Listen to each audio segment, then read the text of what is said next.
Thank you very much, Mr Speaker. My question is to the Minister for the Environment and Energy.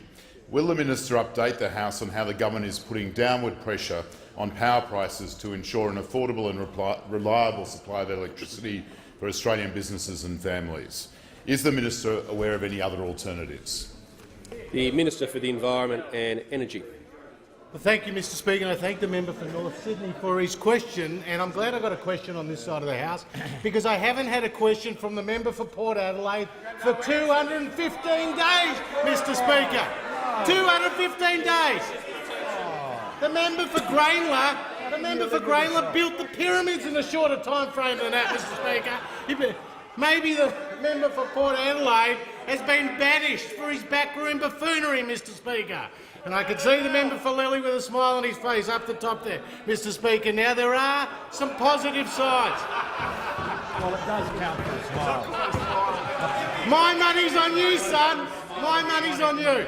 Now, Mr Speaker, wholesale power prices are down nearly 30% on the same time last year, and it's a result of the interventions in the energy market by the Turnbull government. More gas is now available for domestic use rather than export, Mr Speaker. We've intervened in the retail market, getting a better deal for thousands of Australian families, a better deal out of the networks to stop them gaming the system, and of course the National Energy Guarantee, which will be so critical in integrating energy and climate policy, Mr Speaker.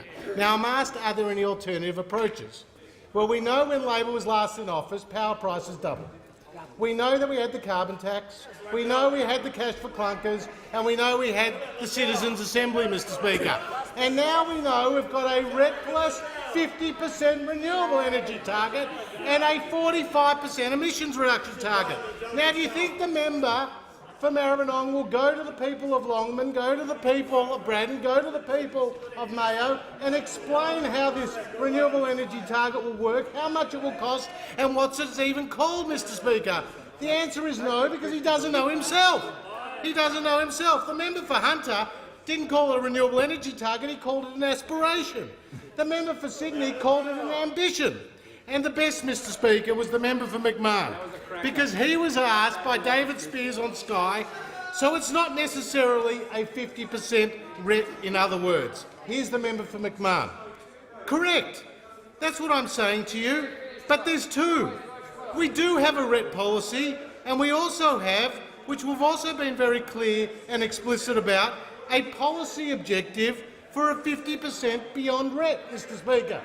Is it, Mr Speaker, is there a translator in the House here, Mr Speaker? Because the member for McMahon, the member for Port Adelaide, the member for Sydney, the member for Watson don't even know what their 50% reckless renewable energy target is named, let alone how it will work and how much it will cost. Only the coalition will deliver the people of Australia, the people of Longman, the people of Braddon, the people of Mayo a more reliable and affordable energy system.